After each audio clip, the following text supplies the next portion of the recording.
Buenas tardes y bienvenidos un viernes más al Seminario Junior. Recordaros que está patrocinado por el Instituto Gregorio Millán Barbani y que tenéis a vuestra disposición cafés, infusiones y bollitos para que cojáis o bien ahora al inicio de la charla o bien después y aprovechamos para discutir un poco de lo que se ha hablado. Os recordamos también que tenemos redes sociales, estamos en Instagram y en Twitter y que normalmente vamos subiendo fotos o algún comentario de lo que hacemos, así que os animamos a seguirnos. Y sin tardar mucho más, os presento a Simón, que nos va a hablar de inteligencia artificial, temas que está muy de moda ahora mismo. Pertenece al Departamento de Teoría de la Señal y está haciendo el doctorado en cosas relacionadas, aunque no directamente a lo que nos va a contar, aunque sí que nos va a hablar un poquito de ello. Así que os dejo con él. ¿Se me escucha? Sí. Bueno, pues buenas tardes a todos. Quiero dar las gracias antes de nada a los organizadores, al instituto. Y bueno, sin más, vamos a empezar con la charla que tenemos aquí, que se titula Discriminación Artificial, porque vamos a hablar, por un lado, de inteligencia artificial y machine learning, una pequeña toma de contacto sin meternos para nada ni en fórmulas ni en nada muy complicado, tampoco sé cuál es el background de todos vosotros, pero va a haber una segunda parte de la charla en la que nos vamos a centrar en prejuicios, sesgos, estereotipos que aparecen en las sociedades y que por ende aparecen en la tecnología. Vamos a reflexionar un poquito sobre ello. Antes de nada me presento, yo soy doctorando de tercer año del departamento TSC, en concreto del doctorado de Multimedia y Comunicaciones. Mi tesis pues trata sobre dos de estas tecnologías de procesado de lenguaje, en concreto Topic Modeling y Word Embeddings, que, bueno, en concreto los Word Embeddings vamos a ver que muchas veces presentan estos sesgos de los que quiero hablar. Entonces, ya para avivar un poco el fuego del debate sobre la importancia, la no importancia de lo que es y no es la inteligencia artificial, el titular de aquí del CEO que tiene actualmente, si no estoy equivocado, Google, que se atreve a decir que la inteligencia artificial es el invento de la humanidad que es más importante que el fuego y la electricidad. O sea, yo no voy a decir que esto sea verdad o sea mentira, yo tengo mi opinión y seguramente se va a notar cuál es, pero bueno, aquí lo dejo. Y para que os hagáis un poco la idea de qué va a tratar esta charla, os voy a poner un vídeo para que veáis a qué me refiero yo con sesgos en la tecnología, ¿vale? O sea, este vídeo es de una webcam de HP. This is using the video tracking software. All right. Explain. My coworker Wanda and I are sitting in front of an HP MediaSmart computer. State-of-the-art computer, wouldn't you say? I'd say. We're using the face tracking software, so it's supposed to follow me as I move. I'm black. I think my blackness is interfering with the computer's ability to follow me. As you can see, I do this. No following. Not really following me. I back up. I get really, really close to try to let the camera recognize me. Not happening. Now, my white coworker Wanda is about to slide into frame. You will immediately see what I'm talking about. Wanda, if you would, please. Sure.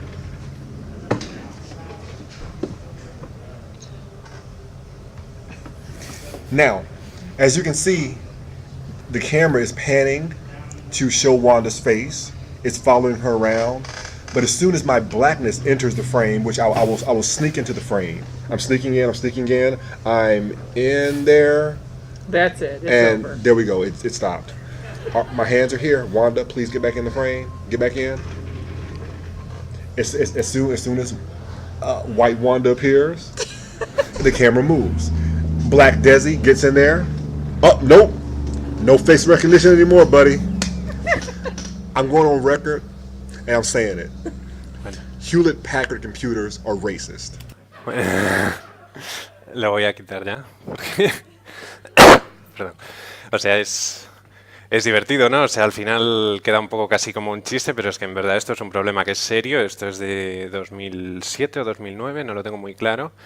Y al final, desde HP lo que se decía es que, claro, la manera en la que ellos abordaron el problema, pues se intentaba detectar el cambio de contraste entre el fondo y una cara blanca, y no tuvieron en cuenta pues que sus usuarios pues iban a tener otros tonos de piel, ¿no? O sea, esa es otra de las cosas que vamos a comentar, que es un poco cómo reaccionan muchas veces las compañías cuando se les dice, oye, cuidado, que mira lo que pasa. Pero bueno, nos vamos a meter en más sesgos cuando os haya dado un poquito de chapa con algunos conceptillos de Machine Learning y sobre todo de procesado de lenguaje natural, que es a lo que yo me dedico y se supone que sé un poquito más, pero tampoco tanto. Durante toda la charla vamos a encontrar un montón de palabras: inteligencia artificial, machine learning, dimensionalidad, generalizar, etcétera, etcétera, etcétera, que con suerte cuando lleguemos al final de la charla pues tendréis una idea más o menos clara, intuitiva de lo que pueden significar. Si esto no fuese así, por supuesto, al final o durante toda la charla preguntarme lo que queráis. Entonces, vamos a empezar primero con una sección que sería de Machine Learning y de procesado de lenguaje natural, que a partir de ahora me refiero por las siglas en inglés, que sería NLP, Natural Language Processing. Entonces, lo primero, quiero aclarar lo que yo considero que es importante aclarar, que es la diferencia entre inteligencia artificial y Machine Learning. Lo digo porque antes esta noticia que os enseñaba de Google se utiliza inteligencia artificial y a mí me parece que no es correcto. ¿Por qué? Pues, por ejemplo, cogiendo una de las definiciones que dan en el CSIC al respecto, cuando utilizamos un paradigma de inteligencia artificial, estamos buscando que un programa o una máquina pues actúe como las personas. Vamos a poner una analogía con esto. Por ejemplo, un coche autónomo, cuando va a un paso de peatones y hay una persona cruzando, pues deseablemente se para, ¿no? O sea, eso es lo que haríamos nosotros si conducimos de una manera ética y responsable, y es lo que esperamos que haga un coche autónomo.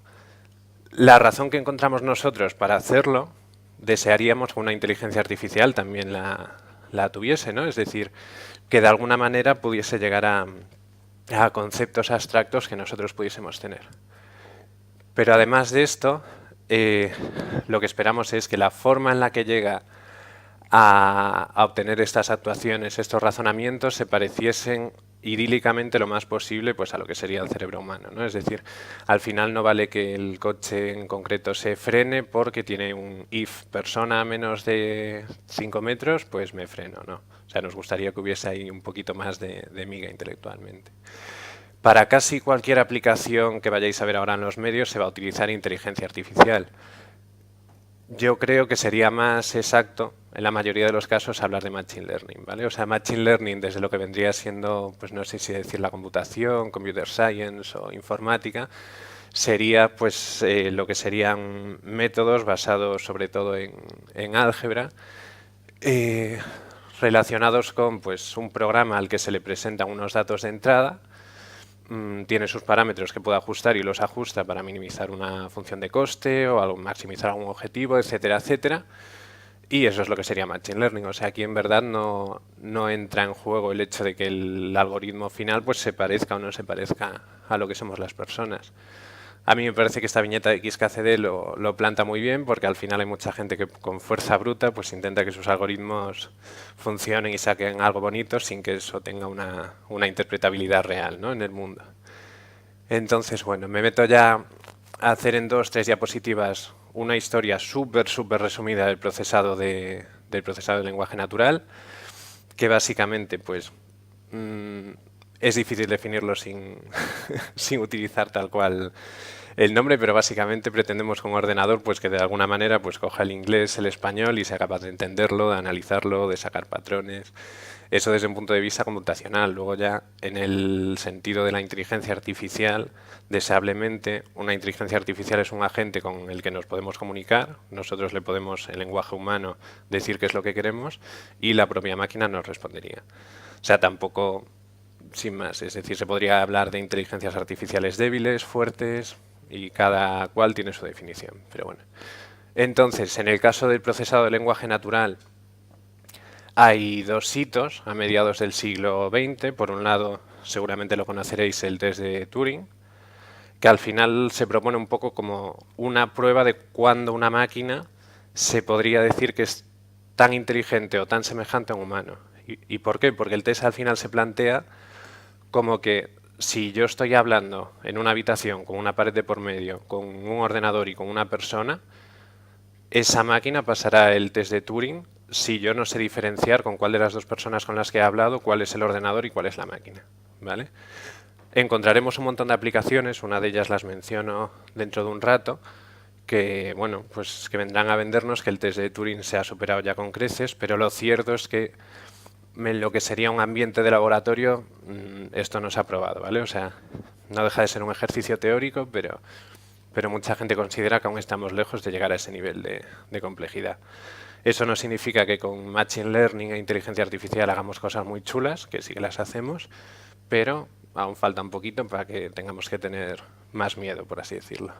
Y bueno, otro hito que pongo también sería la teoría de la gramática universal de Chomsky, que básicamente, bueno, él no es un informático, él es un lingüista, seguro que lo conoceréis mejor que yo, pero es interesante porque al final lo que propone es que todos los lenguajes que hablan los seres humanos deberían poderse codificar en una serie de reglas, de normas, lo cual, claro, es muy atractivo, ¿no?, desde el punto de vista informático. Y de hecho las primeras aplicaciones que aparecen en el ámbito del procesado de lenguaje natural, así más rudimentarias, pues efectivamente cumplen esto. Antes de 1980, las aplicaciones que salen que procesan texto, como esta, por ejemplo, que es Elisa, que es un psicoterapeuta rogeriano automático, lo que hace es hablar con una persona. Por ejemplo, a esta persona de este ejemplo, no sé si se lee muy bien, pero le dice: ¿qué te preocupa? Todos los hombres son iguales. La máquina dice: ¿y cuál es la colección? ¿Qué ves ahí? O sea, básicamente lo que hace la máquina es coger la frase que le ha dicho la persona y planteársela como una pregunta o decirle que aclare más o tal. Es decir, no tiene ninguna inteligencia detrás. O sea, básicamente es: que me has escrito A, pues yo te escribo A más un interrogante y cosas así. Pero bueno, o sea, eran cosas que en verdad a la gente de aquel entonces pues le alucinaba un montón y tiene su mérito, ¿no?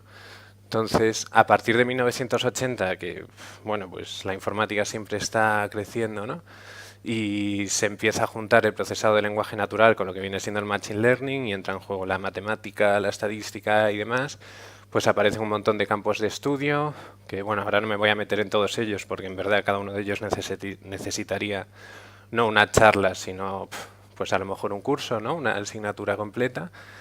Pero bueno, empiezan a salir un montón de aplicaciones, algunas de ellas las vamos a ver más adelante, como la anotación automática de imágenes, ¿no? O sea, yo por ejemplo, si le doy a una máquina un montón de fotos de gatos y perros, pues que yo quiera que esa máquina pues me las etiquete automáticamente, ¿no? Sistemas de diálogo, filtrado de spam, generación de discurso hablado por máquinas, etcétera, etcétera, etcétera. Aplicaciones hay un montón, pero he considerado que tampoco merecía la pena meterse en todas ellas. Y un poco, ahora ya en la actualidad, aplicaciones muy conocidas que tenemos que implican el procesado de lenguaje natural, como pueden ser Siri o Google Translate, no hace falta que os los enseñe porque seguramente o los habéis usado o habéis visto cómo se usan, ¿no? Pero sí que os quiero enseñar dos ejemplos. Uno de ellos, Google Duplex, bastante reciente, y luego por otra parte un discurso de Obama, que ahora veréis por qué hago comillas. Pero bueno, Google Duplex es una de las aplicaciones que os decía que se plantea que puede haber superado el test de Turing, pero es un poco polémico decir esto. Bueno.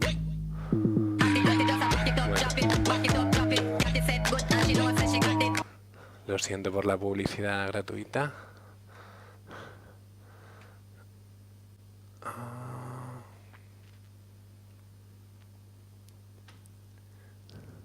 No sé si estará al tanto la publicidad de los temas de los que estamos hablando. So how can I help you? Hi, I'm calling to book a women's haircut for a client. I'm looking for something on May 3rd. Esta voz es artificial, Sure, es give el me producto de one Google second. y al otro lado hay una persona trabajando en una peluquería. Sure, what time are you looking for around? At 12 p.m. We do not have a 12 p.m. available. The closest we have to that is a 1:15. Do you have anything between 10 a.m. and 12 p.m.? Depending on what service she would like. What service is she looking for? Just a woman's haircut for now. Okay, we have a 10 o'clock. 10 a.m. is fine. Okay, what's her first name? The first name is Lisa. Okay, perfect. So I will see Lisa at 10 o'clock on May 3rd. Okay, great. Thanks. Great. Have a great day. Bye. Bueno, al final aquí vemos que Google lleva muchos años trabajado en lo que viene siendo generación de discurso. Al final aquí hay muchas tecnologías, ¿no?, de procesado de lenguaje natural. Al final, por una parte está escuchar al interlocutor, pasar esa información a texto, buscar una respuesta adecuada y generar diálogo hacia afuera, todo esto en un prácticamente tiempo real, como se ha podido ver. Pero bueno, sí que es cierto que esto es un dominio muy acotado y al final tú si llamas para hacer una reserva, pues esperas que te digan o que sí, o que a otra hora, o que no. Es decir, tampoco es que aquí tengamos emociones ni nada por el estilo. Pero bueno. Y ahora el ejemplo que os voy a poner a mí sí que me da un poquito de mal rollito, ¿vale? Y ahora veréis por qué. We're entering an era in which our enemies can make it look like anyone is saying anything at any point in time, even if they would never say those things. So, for instance, they could have me say things like, I don't know, Killmonger was right, or Ben Carson is in the sunken place, or, how about this, simply, President Trump is a total and complete dipshit. Now, you see, I would never say these things, at least not in a public address, but someone else would. Someone like Jordan Peele. This is a dangerous time.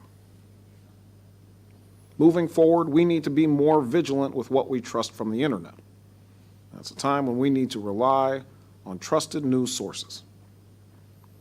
It may sound basic, but how we move forward in the age of information is going to be the difference between whether we survive or whether we become some kind of fucked up dystopia. Thank you.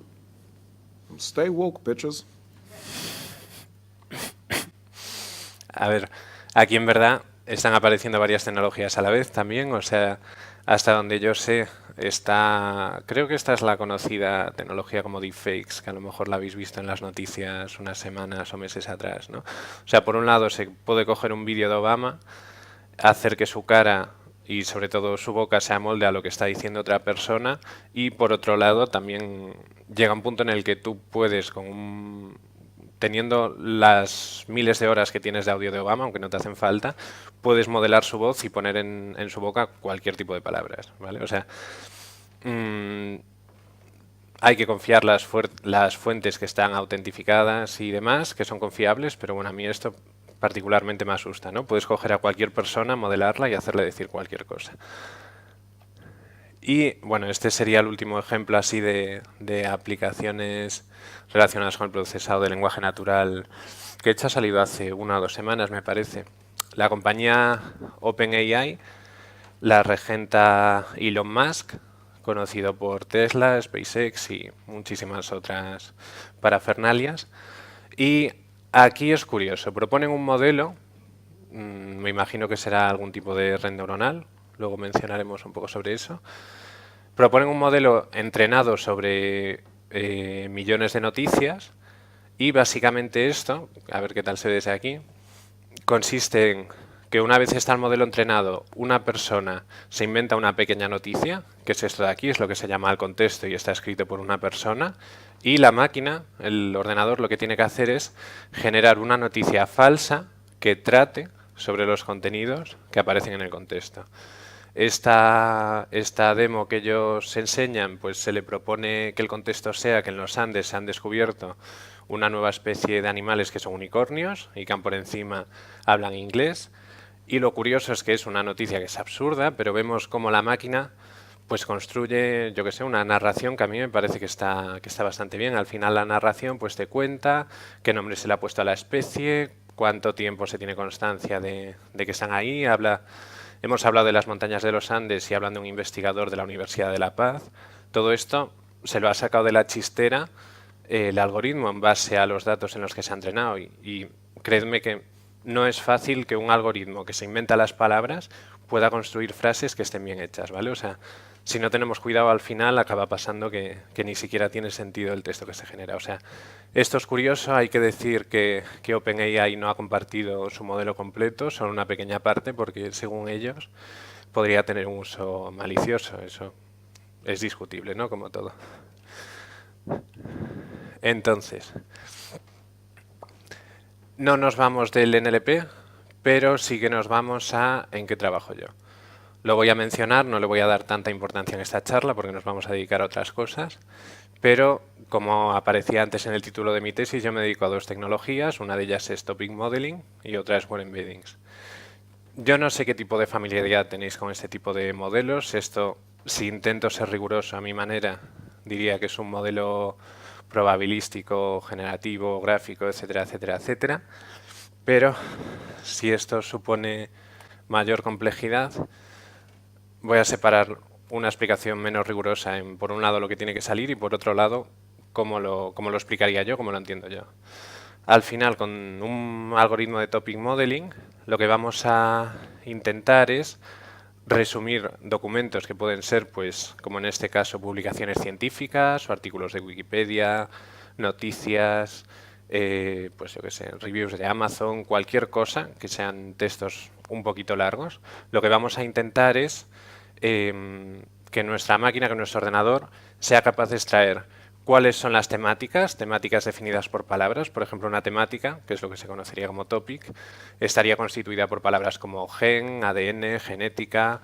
Habría otros tópicos pues, más relacionados con la vida, la evolución, organismo, cerebro, neurona, nervio, data, número, computadora, etcétera, etcétera, etcétera. Y básicamente vamos a intentar resumir los documentos en base a cuáles son los temas, cuáles son los colores que más se manifiestan en ese documento, ¿vale? Entonces, ¿cómo hacemos esto explicado sin tanto rigor? A mí lo que me gusta imaginarme en este caso es intentar visualizar cuál es el modelo generativo que estamos asumiendo, porque al final esto es un modelo, vamos a intentar explicar la realidad con un modelo más simplificado.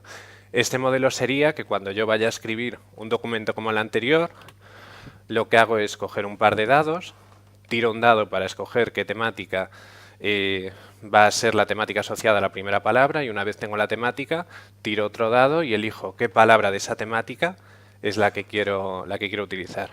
Si tú asumes, si le dices a tu modelo que asuma que las palabras se generan así, y bueno, y haces un proceso de entrenamiento, pues un poco por magia, un poco por ciencia, llamadle como queráis, pues se aprenden estos tópicos. Esto al final es otra forma de representar los documentos ya no por sus palabras, sino por sus temáticas. Este es un algoritmo no supervisado dentro de lo que es el Machine Learning, porque lo único que le decimos es, pues búscame 10 tópicos. Pues saca 10 temáticas que el propio algoritmo detecta, pero no le decimos qué palabras tiene que dejar en cada temática, ¿vale? Eso por un lado. Y luego, por otro lado, esto si no habéis trabajado nunca con redes neuronales, no le deis mucha importancia tampoco a esta diapositiva, pero bueno, básicamente el tema de los word embeddings, a mí me gusta más bien explicarlo así. Imaginaos que tenemos pues un corpus de texto muy grande, como puede ser toda la Wikipedia o todas las noticias de Google News desde tal año hasta tal año. E imaginaos que queremos hacer un mapa de las palabras. Queremos hacer un mapa, aquí está puesto en 2 dimensiones, pero en verdad se pueden aprender muchas más. Y vamos a intentar colocar las palabras igual que colocaríamos en un mapa pues las capitales de los países mismos, etcétera, etcétera. ¿Nos vamos a inventar cómo colocarlas? No. Vamos a intentar que esa colocación sea inteligente para que nos pueda servir para otras aplicaciones de procesado de lenguaje natural. Aquí en este ejemplo, de alguna manera se ha conseguido, porque por un lado vemos que palabras que tienen una semántica similar, como gato, perro, más que semántica contexto, palabras que son similares en contexto aparecen cerca. También, por ejemplo, países, capitales, pronombres, etcétera, etcétera. Por un lado tenemos esa colocación, ese clustering o agrupación, y por otro lado también tenemos información codificada en las direcciones. Si os fijáis, la dirección que une rey y hombre es la misma dirección que une reina y mujer. Es decir, esto no es casual y es una de las cosas que se pueden aprovechar muy bien de los word embeddings. Gracias a esto podemos establecer analogías. Yo, por ejemplo, si no sé que woman está aquí, puedo coger esta flecha, traerla desde aquí y ver cuál es la palabra más cercana a este punto. Para eso nos sirven las direcciones. Ahora parece que no tiene mucha relevancia, pero ahora que nos vamos a meter dentro de nada en los sesgos, vais a ver que una de las aplicaciones, uno de los sesgos que aparecen precisamente por estas direcciones. ¿Vale? Y luego, nada, solo mencionar que lo que se hace es entrenar una red neuronal para intentar predecir el contexto de una palabra, pero luego una de las capas de pesos se utiliza para aprender, para codificar ahí los vectores de palabras. Pero vaya, si no estáis en el mundillo de redes neuronales, creo que tampoco os aporta mucho saber cómo funciona. Básicamente no es tan complicado, pero bueno. Y concretamente en el caso de mi tesis, yo que utilizo Over Embeddings y Topic Modeling, os quería, resumir un poquito qué es lo que hago, un poco también pues por mi propio eso. Yo, por ejemplo, imaginaos que este pudiese haber sido el correo que hubiese enviado para proponer esta charla, donde saludo a la persona a la que me estoy dirigiendo, les comento en otro párrafo que he recibido información del seminario, comento que me interesa participar y luego en otro párrafo señalo sobre qué va a tratar esta charla y por último me despido y me identifico. Antes os he dicho que en Topic Modeling se asume que las palabras pues se sacan con dados, es decir, es prácticamente aleatorio. Y eso afecta al orden, es decir, en Topic Modeling generalmente ignoramos el orden de las palabras. Yo un poco lo que estoy investigando es qué pasa si aprendo un modelo de tópicos sobre los párrafos que no son tan relevantes. No es que no sean relevantes, pero es que a lo mejor si yo he mandado esta propuesta para hacer una charla, el resto de propuestas que se han enviado, este tipo de expresiones, de palabras, de párrafos, seguramente se van a repetir más a lo largo de todos los emails recibidos, mientras que lo que de verdad caracteriza y le da esa unicidad a mi correo serían estos dos párrafos. Yo simplemente estoy intentando ver qué pasa cuando nos fijamos en eso. Y bueno, y luego por otro lado, también he utilizado los word embeddings para ya no medir distancias entre una palabra y otra palabra, sino entre un tópico y otro tópico. Pero vaya, sin más. Ya tengo ganas de ir para adelante porque me parece que esta parte de la charla es bastante más chula. Entonces, le he llamado sesgos a esta parte. Yo no soy ni sociólogo, ni pedagogo, ni nada por el estilo. Entonces, si alguien tiene más background en esto y me quiere corregir cualquier gazapo que cometa, pues que me lo diga, ¿vale? Utilizo sesgo porque sesgo en la literatura en inglés, sobre todo en relación a tecnología, es la palabra que se utiliza. Bueno, se utilizaría bias. Si intentamos definir un sesgo, pues básicamente podemos hablar de un peso desproporcionado que nosotros cognitivamente le damos, a favor o en contra, a una cosa, a una persona o a un grupo de personas. Por ejemplo, una cosa, pues yo a lo mejor he probado de pequeño una verdura que era muy amarga, que no me gustó nada, y desde entonces yo decidí que las verduras no me gustan. Que de hecho esto es cierto, pero bueno, intento corregirlo. Cuando es una persona, pues puede ser alguien que te ha tratado mal o te ha caído mal y luego ya te esperas lo peor, o un grupo de personas. Ya estoy hablando de colectivos o minorías y demás, pero que bueno, voy a ejemplificar un poco mejor aquí a qué me refiero. Los sesgos, pues al parecer tienen mucho que ver con el miedo a lo desconocido y también un poco a los prejuicios. Por enumerar algunos ismos y algunas fobias, que vaya, no creo que aquí os esté contando nada nuevo, pero por ejemplo, si hablamos de machismo, podemos observar pues eso, una actitud por parte de algunos hombres, incluso por parte del sistema, pero bueno, a una creencia, pensar que los hombres tienen que ser de alguna manera o de varias superiores a las mujeres por el mero hecho de su condición sexual, de su género. También tenemos el racismo, también tenemos el hecho de que se asuma, bueno, para empezar a asumir que hay razas en el ser humano es debatible porque hay gente que prefiere hablar de etnias, no de razas, pero bueno. Asumiendo que categorizamos, que nos encanta categorizar a las personas en razas, pues se considera racismo que nuestros comportamientos, nuestras actitudes intenten poner por encima o por debajo una raza respecto a otra, ¿vale? Luego, por otro lado, tenemos la xenofobia, que básicamente sería que venga gente de otros países, de otros lugares y que tengamos algún tipo de reparo con ellos, pues porque sí, porque vienen de fuera, porque tenemos miedo de que nos vayan a quitar lo nuestro, algo por el estilo. Y yo creo que muchas veces esto guarda mucha relación con la aporofobia, que es una palabra que igual no es tan común, pero básicamente es el miedo a los pobres. No es lo mismo que una persona extranjera venga de un país A, donde hay mucho dinero y unos valores parecidos a los nuestros, que una persona que venga de un país B, que nos da miedo porque no entendemos su cultura o pensamos que viene a aprovecharse de alguna manera. Y bueno, por último también mencionar la homofobia, ¿no? O sea, la antipatía, el odio hacia gente cuya condición sexual sea la homosexualidad u otras vías. Históricamente, pues, ¿a qué nos han llevado los sesgos, los estereotipos, los prejuicios y todo este tipo de derrapes cognitivos? No sé cómo referirme a ellos. Pues tenemos ejemplos como, por ejemplo, la esclavitud, tenemos ejemplos como el antisemitismo y demás temas raciales, o tenemos, por ejemplo, el tratamiento que se le ha dado históricamente a las mujeres en la publicidad, y no solo en la publicidad, o sea, a nivel cultural en un montón de facetas.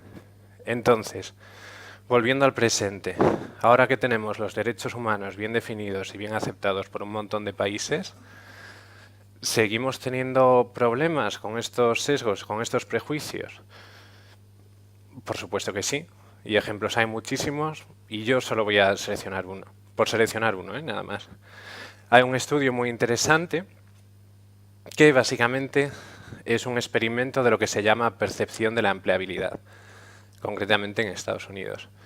En el estudio lo que se hace, por lo que he entendido, tampoco lo he seguido en detalle, pero se coge la foto de una chica con y sin hijab, que bueno, que es esta prenda típica de algunas culturas, y se le pregunta a las personas si emplearían, por un lado, a esta chica con esta foto y pum, pum, pum, sus méritos, lo que ha estudiado, etcétera, etcétera, y a otras personas se le preguntan si emplearían a la otra chica con los mismos méritos, solamente cambiando la imagen. Estadísticamente se observa que se percibe que se contrataría mucho menos a la persona con el hijab que no a la persona sin hijab, por lo menos en un contexto de mundo occidentalizado y demás. Esto es un ejemplo súper pequeñito de algo que yo creo que seguramente vais por la calle, incluso aquí mismo por Leganés, y seguramente os encontréis con todos estos sesgos, ¿no? Corregidme si me equivoco.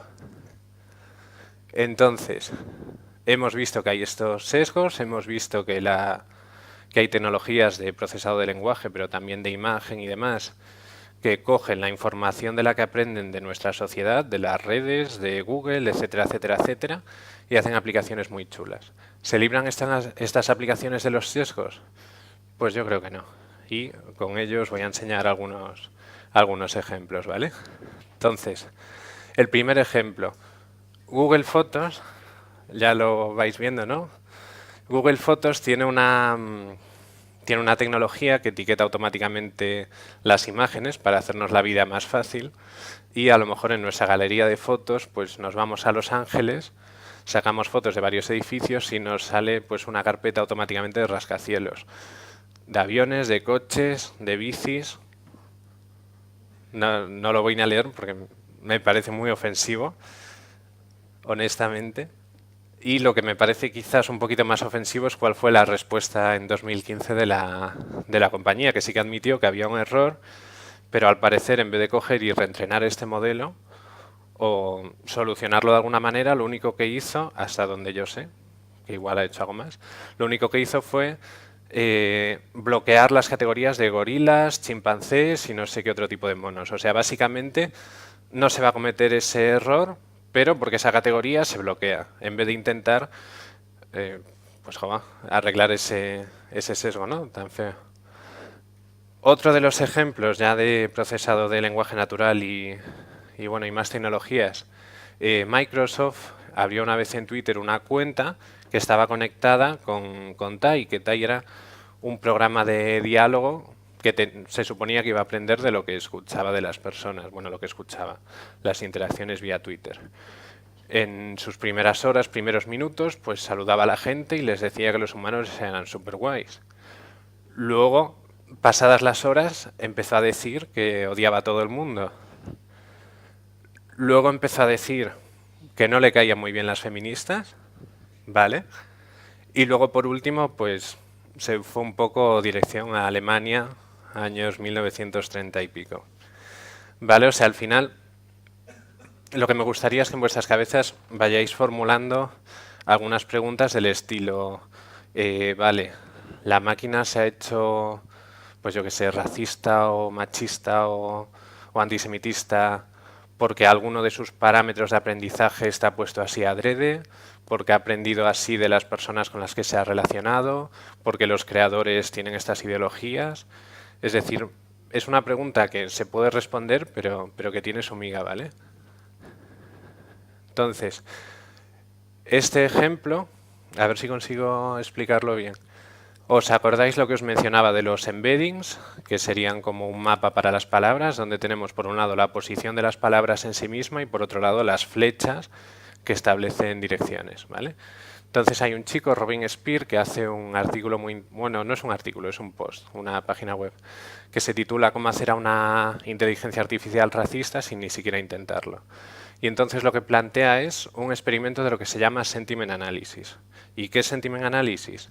Sentiment Analysis es, por ejemplo, cogiendo reviews de Amazon, considerar que las reviews que son buenas van a tener una nota positiva, vamos a asignarle un número alto, y las reviews que son negativas, pues le vamos a poner un número bajo, incluso negativo, ¿vale? O sea, esto se puede hacer, por un lado, en base a valoraciones, o también sabemos que hay palabras que tienen unas implicaciones más negativas y otras que tienen otras implicaciones más positivas. Un ejemplo de esto sería, pues si le intentamos dar una puntuación a este ejemplo es muy guay, sale una nota de casi 4, creo que es hasta 10.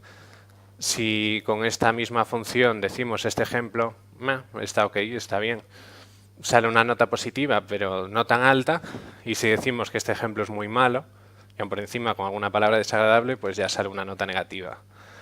O sea, esto al final lo que se hace es, se entrena, creo que también con una red neuronal, teniendo los vectores de cada palabra, sabiendo que las palabras pueden ser positivas, negativas o incluso algunas neutras, se intenta establecer una relación entre el vector de las palabras y la positividad o negatividad de la palabra.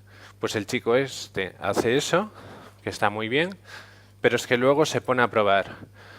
Vamos a por comida italiana. Sale una nota positiva. Vamos a por comida china. No sale tan positiva. Vamos a por comida mexicana. La nota es casi negativa. Es decir, aquí cambiando solo una palabra, que es la procedencia de la comida, a saber dónde se ha entrenado, pues son los vectores o las palabras que se han escogido así, pero al parecer la información a la que accede la máquina es que una comida es mejor que la otra. Mejor o más positiva, sea eso lo que signifique. Pues el chico este, no contento con eso, empezó a ver la nota que se le asignaban a nombres.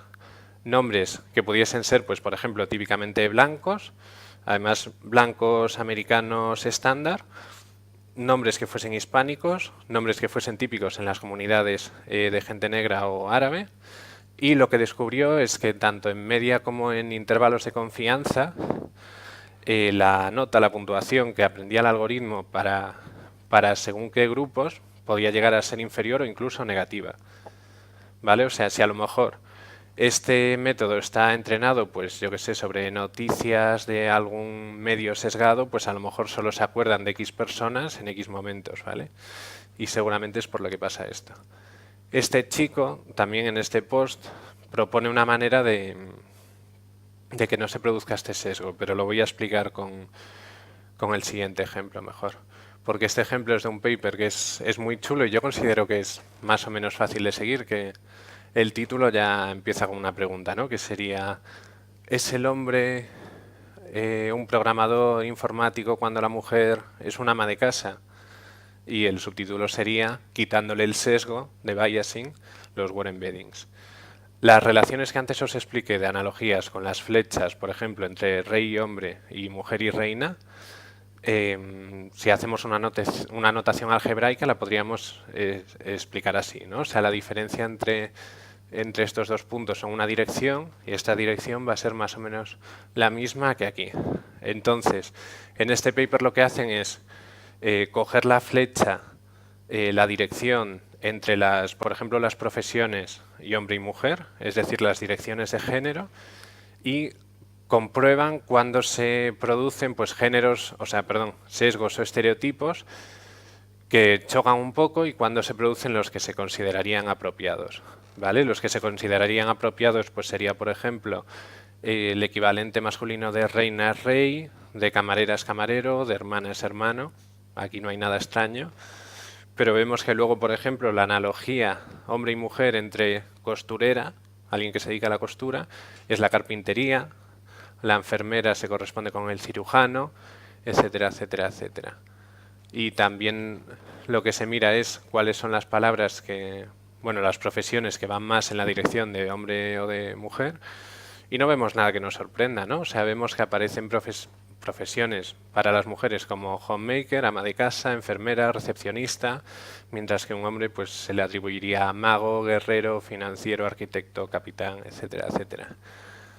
Aquí al final lo que hacen es distintos métodos, lo que llaman duros y blandos, para quitar este sesgo. Cuando se refieren a duro es básicamente mover las palabras que salen de estas analogías incorrectas o conflictivas para que no tengan esa dirección, o sea, aíslan la dirección hombre-mujer para que solo se produzcan este tipo de analogías. Bueno, o sea, eso se puede ver, en verdad, no es tan interesante meterse ahí, pero está guay eso, que haya un grupo de gente, un grupo de investigación que se dedique a echarle un ojo a esto, ¿no? A cómo corregir este tipo de sesgos sin que afecten a la tecnología y sin que pasen estas cosas.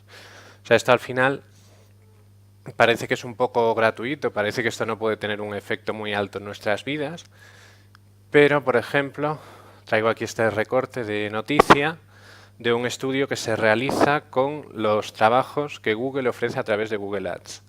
Y aquí se encuentran con que trabajos, posiciones para las que se iban a cobrar más de X dinero, que era una cantidad de dinero muy alta, me imagino que a nivel directivo por lo menos, se encontraron con que mientras esas ofertas se le presentaban a miles de hombres, eran decenas o centenas de mujeres las que recibían la noticia de que podían participar en ese trabajo. Es decir, al final no sabemos muy bien cómo funciona Google Ads, no sabemos si de alguna manera tiene información a qué personas han estado antes en esos puestos, si antes todos habían sido hombres o no, pero el caso es que esto sucede y son tecnologías con las que estamos día a día tratando.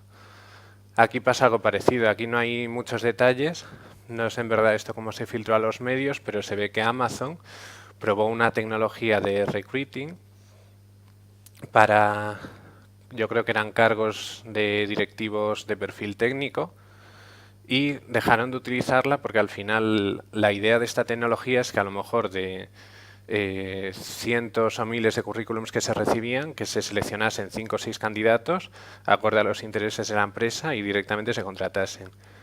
¿Qué pasa? Utilizaron esta tecnología y ¿qué seleccionaron? Pues hombres. ¿Qué pasa? Pues a lo mejor tiene que ver que las empresas más grandes del sector de telecomunicaciones y así, como Amazon, Facebook, Apple, Google, Microsoft, tengan más hombres que mujeres, tanto en cargos generales como sobre todo en cargos técnicos. Es decir, a lo mejor la máquina está aprendiendo algo que está ahí por su cuenta, no porque tampoco haya nadie diciéndole no, solo quiero hombres, que a saber, ¿eh? Pero bueno, eso está pasando. Entonces, un poco para que entendáis qué es lo que puede pasar, y ya es una de las últimas cosas que os voy a contar, os voy a proponer una especie de experimento mental, un problema de Machine Learning que no vamos a implementar, pero que vamos a concebir en nuestras cabezas, porque de paso así podréis ver cuáles son las distintas etapas, ¿no? Entonces os lo propongo casi como un juego, que le he llamado presidente o delincuente. Imaginemos que nos contratan para preparar un sistema de vigilancia, un sistema de seguridad en la Casa Blanca, ¿vale? O sea, vamos a tener acceso, pues, yo que sé, a una cámara que esté en las distintas entradas, y tenemos que dar de alguna manera o bien paso a las personas que sí que puedan entrar en la Casa Blanca, como puede ser el presidente, por supuesto, los civiles que están autorizados por visitas o la razón que sea, y en este caso ficticio vamos a suponer que queremos que se alerte cuando un delincuente, alguien que tiene cargos en Estados Unidos, está en el perímetro de la Casa Blanca, ¿vale? Es decir, al final tenemos una especie de problema de clasificación donde vamos a contar con fotos de la gente que entra, bueno, o vídeo, y vamos a intentar decidir si esa persona es o presidente, o civil, o delincuente. ¿Vale? Imaginemos ahora que vamos a empezar el proceso de entrenamiento. Necesitamos datos, muchos datos, tantos como sean posibles.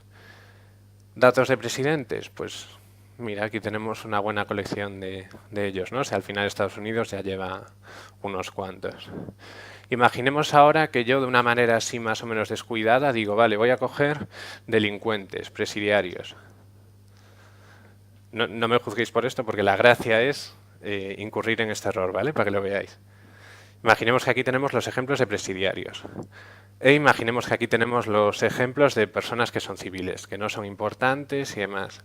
De hecho, aquí hay lo que se considera un easter egg, un huevo de Pascua. No sé si reconocéis estas imágenes o no, de alguna noticia de días atrás. Deciros que estas caras no existen, ¿vale? O sea, hay un algoritmo de Machine Learning, de procesamiento de imágenes, que se ha entrenado para generar caras falsas. Como curiosidad, que he querido usar eso. Entonces, tenemos nuestros datos de entrenamiento, que son los presidentes, los presidiarios y la gente común corriente. Si esto lo hiciésemos de verdad, y no sería muy complicado de hacer en un ordenador, pues eso, tendríamos un modelo al que le pasamos una foto de una persona y nos haría esta clasificación. A la hora de evaluar, si Hillary Clinton llegase a la presidencia y no hubiésemos actualizado el modelo ni nada, ¿qué creéis que respondería el modelo con los datos que ha aprendido? Un civil, ¿no? Una persona cualquiera. Caso un poquito más complicado. ¿Qué pasaría si llega Obama? O sea, esperemos que esto no esté conectado ni a misiles, ni a escopetas, ni nada, porque...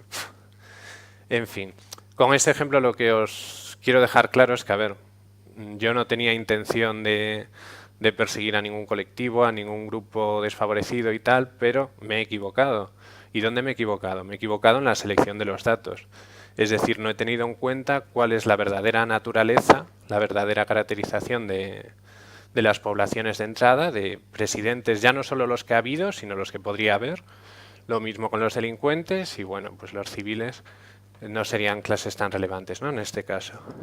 Entonces, yo un poco las propuestas aquí que me saco de la manga van en este aspecto. Es decir, hay cosas que podemos hacer antes del entrenamiento, como tener cuidado con los ejemplos de entrenamiento que seleccionamos.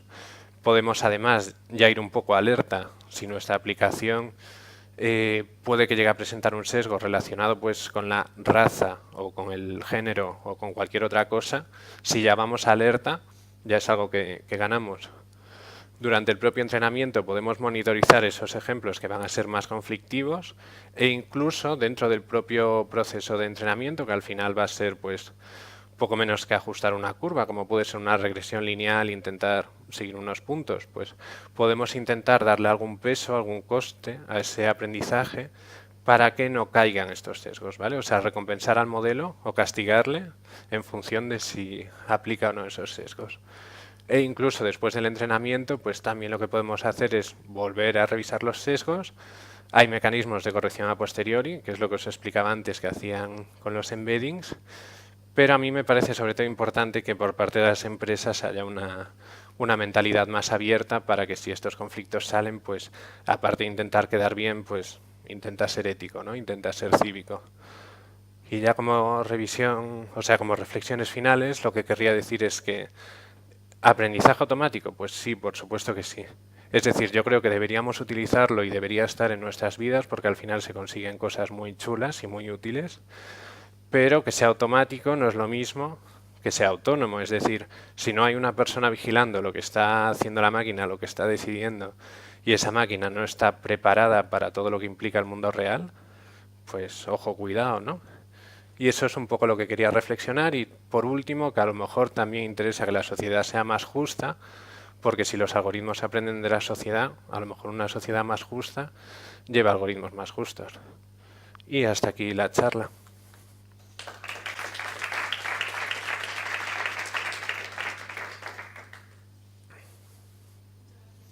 ¿Hay alguna pregunta? ¿No? Sí.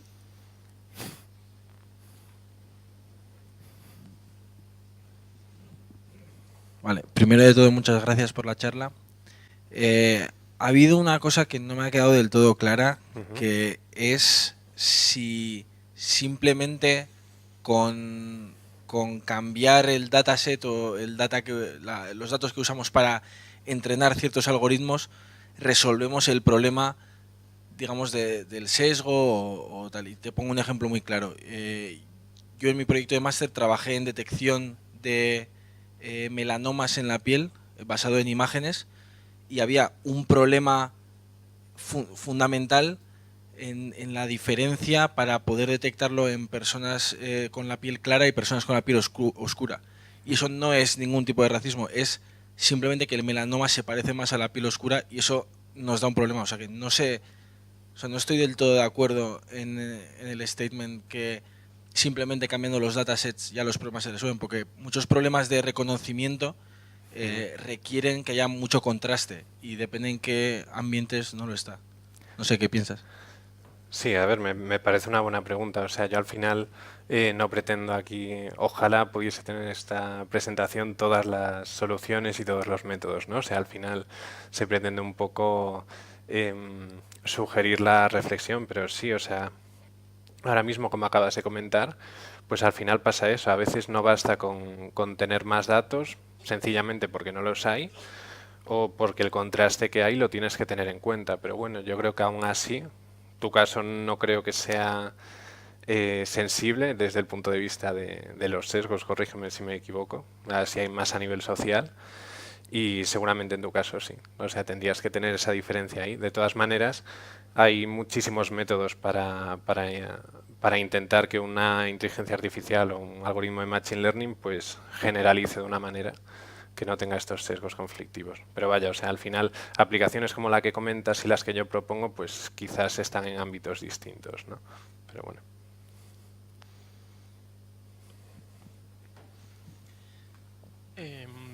Bueno, antes comentabas lo del presidente o delincuente como un ejercicio mental, que está bien. Como nota,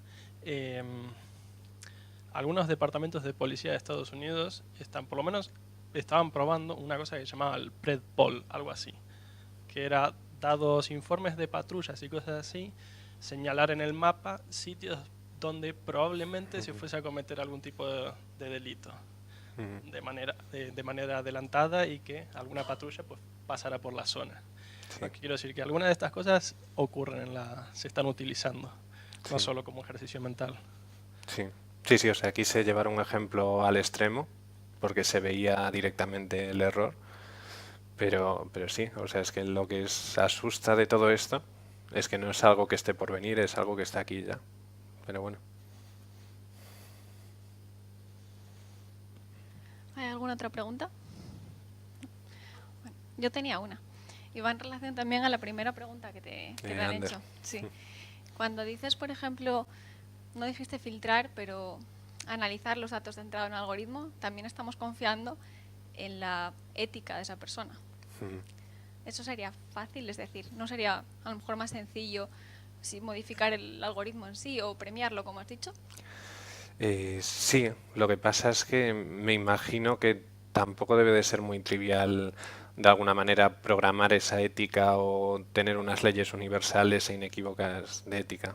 O sea, no sé si van por ahí los tiros, o sea, sobre todo yo creo que es importante partir de la base de prever cuáles son los errores que no quieres que cometa tu programa, incluso validarlos en la medida de lo posible pues con organismos internacionales o recomendaciones internacionales y demás, y ya tirar de ahí, no depender solo de la persona que lo programa, sino de muchas otras pues organizaciones o recomendaciones, etcétera, etcétera.